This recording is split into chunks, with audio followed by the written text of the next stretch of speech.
Hi ಸ್ನೇಹಿತರೆ, ಎಲ್ರಿಗೂ ನಮಸ್ಕಾರ. ನಾನು ನಿಮ್ಮ Suchith. Welcome to my world Kannada YouTube channel. ಸ್ನೇಹಿತರೆ, ಇವತ್ತಿನ ವಿಡಿಯೋದ ವಿಶೇಷತೆ ಏನು ಅಂತ ಹೇಳಿದ್ರೆ, ಒಂದು ಒಳ್ಳೆ ಕಂಟೆಂಟ್ ಇಟ್ಕೊಂಡು ಬಂದಿದ್ದೀನಿ ಇವತ್ತು.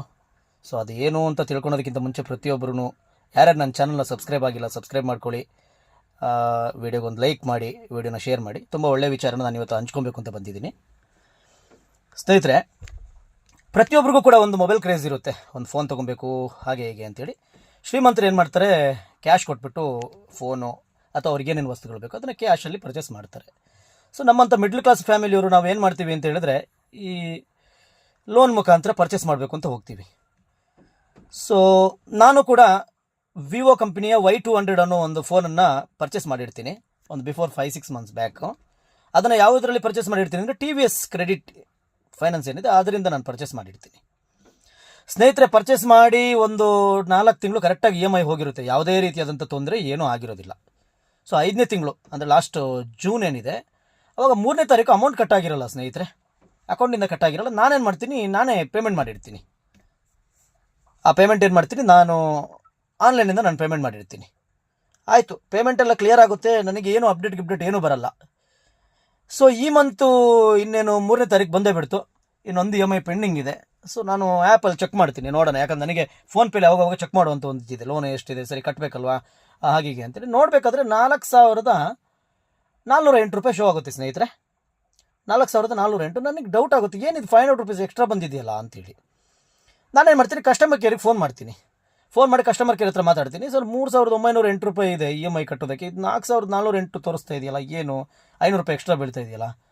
ಇಲ್ಲ ಸರ್, ಅದು ನೀವು 3ನೇ ತಾರೀಕು ನೀವು ಅಕೌಂಟಿಂದ ಪೇಮೆಂಟ್ ಮಾಡ್ತಿದ್ರೆ, ಹಾಗಾಗಿ ನಿಮ್ಗೆ 500 ರೂಪಾಯಿ ಫೈನ್ ಬಿದ್ದಿದೆ, ಒಂದು ಚೆಕ್ ಬೌನ್ಸ್ ಚಾರ್ಜ್ ಬಿದ್ದಿದೆ ಅಂತೇಳಿ. ಹೌದಾ, ಹೋಗಲಿ, ಇವಾಗ ಏನು ಮಾಡೋದು ಅಂತ ಹೇಳಿದೆ. ನಾನು ಹೇಳಿದೆ, ಇವಾಗ 3,908 ರೂಪಾಯಿ ಏನಿದೆ EMI ಅಮೌಂಟು, ಅದನ್ನು ನಾನು ಅಕೌಂಟಲ್ಲಿ ಇಟ್ಟಿದ್ದೀನಿ. ಸೊ ಚೆಕ್ ಬೌನ್ಸ್ ಚಾರ್ಜ್ ನನ್ನ ಹತ್ರ ಇಲ್ಲ, ಹೇಗೆ ಮಾಡೋದು ಅಂತ. ಸರಿ ಪರವಾಗಿಲ್ಲ ಸರ್, ಚೆಕ್ ಬೌನ್ಸ್ ಚಾರ್ಜ್ನ 2 ದಿನ ಬಿಟ್ಟು ನೀವು ಪೇ ಮಾಡ್ಕೊಳ್ಳಿ, 3,908 ನಿಮ್ಮ ಅಕೌಂಟಿಂದ ಇವಾಗ ಕಟ್ಟಾಗುತ್ತೆ ಅಂದರು. ಸರಿ ಆಯಿತು, ಮಾತಾಡ್ಕೊಂಡೆ. ಸರಿ ಕಸ್ಟಮರ್ ಕೇರ್ ಹತ್ರ ಮಾತಾಡ್ಕೊಂಡಿದ್ದೀನಿ. ಕಸ್ಟಮರ್ ಕೇರ್ ಹತ್ರ ಮಾತಾಡಿದ್ದಕ್ಕೆ ಸರಿ ಆಯಿತು ಅಂತ ಹೇಳಿದರು. ನಾನೇನು ಮಾಡಿದೆ, EMI ಅಮೌಂಟ್ ಏನಿದೆ ಅಮೌಂಟು ನನ್ನ ಅಕೌಂಟಲ್ಲಿ ಇಟ್ಟಿದ್ದೀನಿ.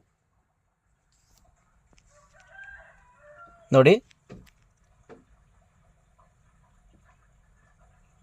3,908 ಏನಿದೆ ಅದು ಅಮೌಂಟು ಇದರಲ್ಲಿದೆ. ಓಕೆನಾ. ಇದು 4ನೇ ತಾರೀಕು ಬೆಳಿಗ್ಗೆ 12 ಗಂಟೆಗೆ ನಾನು ತೆಗೆದಿರುವಂಥದ್ದು ಕ್ಲಿಪ್ ಇದು.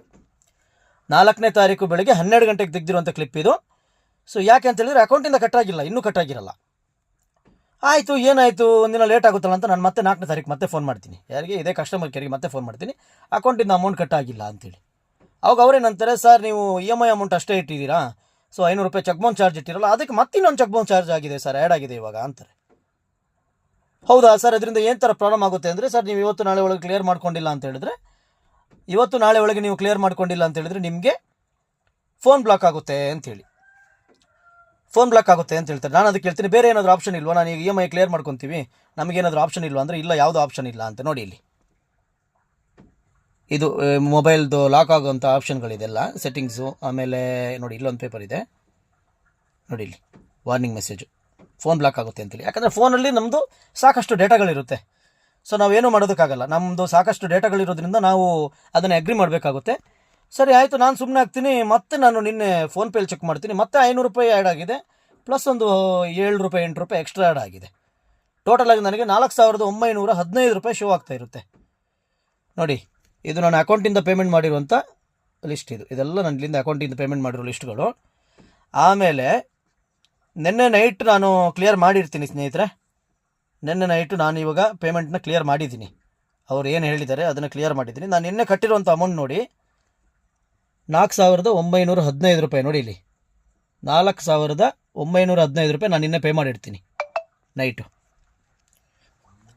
4,915 ರೂಪಾಯಿಗೆ ಪೇ ಮಾಡ್ತೀನಿ. ಬಟ್ ಸ್ಕ್ರೀನಲ್ಲಿ ಒಂದು ಮೆಸೇಜ್ ಬರುತ್ತೆ, ಏನು ದಿಸ್ ಫೋನ್ ಹ್ಯಾಸ್ ಬೀನ್ ಫೈನಾನ್ಸ್ಡ್ ಅಂತ, ಅಂದರೆ ಫೈನಾನ್ಸಲ್ಲಿ ತೊಗೊಂಡಿರೋ ಫೋನ್ ಅಂತ ತೋರಿಸುತ್ತೆ. ಅದು ನನಗೆ ಹೋಗಿರಲ್ಲ. ಇವತ್ತು ಬೆಳಗ್ಗೆ ಮತ್ತೆ ಕಾಲ್ ಮಾಡ್ತೀನಿ, ನಾನು ಕಾಲ್ ಮಾಡಿ ಮತ್ತೆ ಮಾತಾಡ್ತೀನಿ ಬೆಳಗ್ಗೆ. ಸರ್ ಯಾಕೆ ಇದು ಆ ಥರ ಹೋಗಿರಲ್ಲ, ಇಲ್ಲ ನೀವೇ ಸೆಟ್ಟಿಂಗ್ಸ್ ಚೇಂಜ್ ಮಾಡ್ಕೊಬೇಕಾಗುತ್ತೆ ಹಿಂಗೆ ಅಂತ ಹೇಳಿ ಹೇಳ್ತಾರೆ.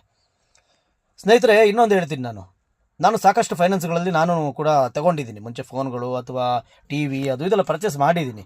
ನೋಡಿ, ನಾನು ಬಜಾಜಲ್ಲಿ ಮಾಡಿದ್ದೀನಿ, ತುಂಬ ಚೆನ್ನಾಗಿದೆ.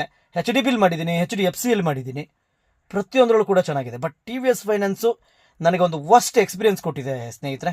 ನನಗೆ ಮತ್ತೆ ಕಸ್ಟಮರ್ ಕೇರಿಗೆ ಫೋನ್ ಮಾಡಿದರೆ ರೆಸ್ಪಾನ್ಸ್ ಮಾಡಲ್ಲ ಕರೆಕ್ಟಾಗಿ. ಒಂದು 20 ನಿಮಿಷ ಬೇಕು ಸ್ನೇಹಿತರೆ. 20 ನಿಮಿಷ ನಿಮಗೆ ಕಾಲ್ ಕನೆಕ್ಟ್ ಮಾಡೋಕ್ಕೆ ತೊಗೊತಾರೆ. ಕಸ್ಟಮರ್ ಕೇರ್ ಅವರು ತುಂಬ ರೂಢಾಗಿ ಮಾತಾಡ್ತಾರೆ. ಆ್ಯಸ್ ಒಂದು ಕಸ್ಟಮರ್ ಫೋನ್ ಮಾಡಿದಾಗ ಕಸ್ಟಮರ್ ಕೇರ್ ಅವರು ತುಂಬ ಚೆನ್ನಾಗಿ ಬಿಹೇವ್ ಮಾಡಬೇಕು, ಅದನ್ನು ಹ್ಯಾಂಡಲ್ ಮಾಡಬೇಕು. But they don't know how to handle. ಅವ್ರಿಗೆ ಹ್ಯಾಂಡಲ್ ಮಾಡೋಕ್ಕೆ ಬರಲ್ಲ, ಹೆಂಗೆ ಹ್ಯಾಂಡಲ್ ಮಾಡಬೇಕು ಅಂತೇಳಿ. ಸೊ ಅವ್ರೇನು ಮಾಡ್ತಾರೆ, ತುಂಬ ಚೆನ್ನಾಗಿ ಮಾತಾಡಲ್ಲ, ಹೇಗೋ ಮಾತಾಡ್ತಾರೆ, ಹೆದರ್ಸ್ತಾರೆ, ಫೋನ್ ಬ್ಲಾಕ್ ಮಾಡ್ತೀವಿ, ಹಾಗೆ ಹಾಗೆ. ನೋಡಿ ಸ್ನೇಹಿತರೆ, ನಂದು ಫಾಲ್ಟ್ ಅದಲ್ಲ. ಈಗ 1,000 ರೂಪಾಯಿ ಎಕ್ಸ್ಟ್ರಾ ಬಿದ್ದಿದೆ, ನನಗೆ ಅದೇನು ಬೇಜಾರಿಲ್ಲ, ನನ್ನದು ಕಟ್ಕೊಟ್ಟಿದ್ದೀನಿ, ಇವಾಗ ಕ್ಲಿಯರ್ ಮಾಡ್ಕೊಂಡಿದ್ದೀನಿ. ಆದರೆ 2 ಚೆಕ್ ಬೌನ್ಸ್ ಆಯ್ತಲ್ಲ ಕಂಟಿನ್ಯೂ ಆಗಿ, ಅದಕ್ಕೆ ಯಾರು ಹೊಣೆ ಇವಾಗ ಅಂತೇಳಿ. ಇವಾಗ ಅದು ನನಗೆ ಸಿವಿಲ್ ರೈಸ್ ಆಗೋಕ್ಕೆ ಎಷ್ಟು ಟೈಮ್ ತೊಗೊಳುತ್ತೆ? ಕಂಪ್ನಿ ಅದನ್ನು ಕೇಳಲ್ಲ. ಕೇಳಿದರೆ ಸರ್ ನಿಮ್ಮಿಂದ ಮಿಸ್ಟೇಕ್ ಆಗಿದೆ ಅಂತ ಹೇಳ್ತಾರೆ. ಈಗ 2 ಚೆಕ್ ಬೌನ್ಸ್ ಚಾರ್ಜ್ ಯಾರು ಕ್ಲಿಯರ್ ಮಾಡ್ಕೊಡೋದು? ನಾವೇ ಕರೆಕ್ಟಾಗಿ ಕಟ್ಟಿದ್ದೀವಿ, ಎಲ್ಲ ಆಯಿತು, ನಾನು ಇವಾಗ ಸಿವಿಲ್ ರೈಸ್ ಮಾಡಿದರೆ ಅದಾಗಲ್ಲ ಅಂಥೇಳಿ ಅವರು ಇವಾಗ ಕಸ್ಟಮರ್ ಕೇರಿಂದ ರೆಸ್ಪಾನ್ಸ್ ಮಾಡ್ತಾ ಇದ್ದಾರೆ. ಸೊ ನಾನು ಹೇಳೋದು ಸ್ನೇಹಿತರೆ, ನೀವು ಯಾರಾದರೂ ಮೊಬೈಲ್ಗೆ ಬೆಲೆ ಏನಾದರೂ ತೊಗೊಬೇಕು ಅಂತ ಹೇಳಿದ್ರೆ ಕಂಪ್ನಿಯನ್ನು ನೋಡಿ ತೊಗೊಳ್ಳಿ, ಇನ್ನೊಂದು ಟೈಮ್ ಯೋಚನೆ ಮಾಡಿ ತೊಗೊಳ್ಳಿ. ಬಟ್ TVS ಅಲ್ಲಿ ಯಾರೂ ತೊಗೊಳೋದಕ್ಕೆ ಹೋಗಬೇಡಿ. ಇದು ನನ್ನ ಕಡೆಯಿಂದ ಒಂದು ಪರ್ಸ್ನಲ್ ಅಡ್ವೈಸ್ ನಾನು ಹೇಳ್ತೀನಿ. ಸೊ ನೀವು ಯಾರಾದರೂ ಫೈನಾನ್ಸಲ್ಲಿ ಮೊಬೈಲ್ ಏನಾದರೂ ತೊಗೊಂಡು ನಿಮಗೆ ಈ ಥರ ಎಕ್ಸ್ಪೀರಿಯನ್ಸ್ ಆಗಿದ್ದರೆ ನನ್ನ ಹತ್ರ ನೀವು ಕಮೆಂಟ್ ಮುಖದಲ್ಲಿ ಶೇರ್ ಮಾಡ್ಕೊಬೋದು. ಸೊ ಇದರ ಉದ್ದೇಶ ಇಷ್ಟೇ ಸ್ನೇಹಿತರೆ, ಆದಷ್ಟು ಈ ವಿಡಿಯೋನ ಎಲ್ಲ ಕಡೆ ಶೇರ್ ಮಾಡಿ. ಸೊ ಗೊತ್ತಿಲ್ಲದಿರೋರಿಗೆ ಗೊತ್ತಾಗಲಿ. ಇನ್ನು ಯಾರಾದರೂ ಫೈನಾನ್ಸಲ್ಲಿ ಮೊಬೈಲ್ ತೊಗೊಬೇಕು ಅಂತಿರ್ತಾರೆ ಅಂಥವ್ರಿಗೆ ಇದೊಂದು ಮಾದರಿ ಆಗಬೇಕು. ಸೊ ಈ ವಿಡಿಯೋ ಮುಖಾಂತರ ಪ್ರತಿಯೊಬ್ಬರಿಗೂ ಗೊತ್ತಾಗಬೇಕು ಅನ್ನೋದಷ್ಟೇ ಉದ್ದೇಶ, ಇದು ಯಾವುದೇ ಪ್ರಮೋಷನ್ಗಲ್ಲ. ಸೊ ಆದಷ್ಟು ಇದನ್ನು ಎಲ್ಲ ಕಡೆ ಶೇರ್ ಮಾಡಿ, ನನ್ನ ಚಾನಲ್ನ ಸಬ್ಸ್ಕ್ರೈಬ್ ಮಾಡ್ಕೊಳ್ಳಿ, ಲೈಕ್ ಮಾಡಿ, ಕಮೆಂಟ್ ಮಾಡಿ. ಸೊ ಇನ್ನೂ ಇದೇ ಥರ ಒಳ್ಳೊಳ್ಳೆ ಕಂಟೆಂಟ್ ವೀಡಿಯೋಗಳನ್ನ ನಾನು ಕೊಡ್ತಾ ಇರ್ತೀನಿ ನನ್ನ ಚಾನಲಲ್ಲಿ. ಸೊ ಇನ್ನು ಒಳ್ಳೊಳ್ಳೆ ವೀಡಿಯೋಗಳನ್ನ ನಾನು ಅಪ್ಲೋಡ್ ಮಾಡ್ತಾ ಇರ್ತೀನಿ. ನನಗೆ ಇದೇ ಥರ ಸಪೋರ್ಟ್ ಮಾಡಿ ಅಂತ ಕೇಳ್ಕೊತೀನಿ. ಸೊ ದಯವಿಟ್ಟು ಯಾರು TVS ಕ್ರೆಡಿಟಲ್ಲಿ ಫೋನನ್ನು ಪರ್ಚೇಸ್ ಮಾಡಬೇಡಿ. ಮಾಡೋದಾದರೆ ನಿಮಗೆ ಬೇರೆ ಯಾವುದಾದ್ರು ಇತ್ತು ಅಂತ ಹೇಳಿದ್ರೆ ಆಪ್ಷನ್ ತೊಗೊಂಡು ನೀವು ಮಾಡ್ಕೊಳ್ಳಿ ಅಂತ ಕೇಳ್ತೀನಿ ಸ್ನೇಹಿತರೆ. ಧನ್ಯವಾದಗಳು. Thank you.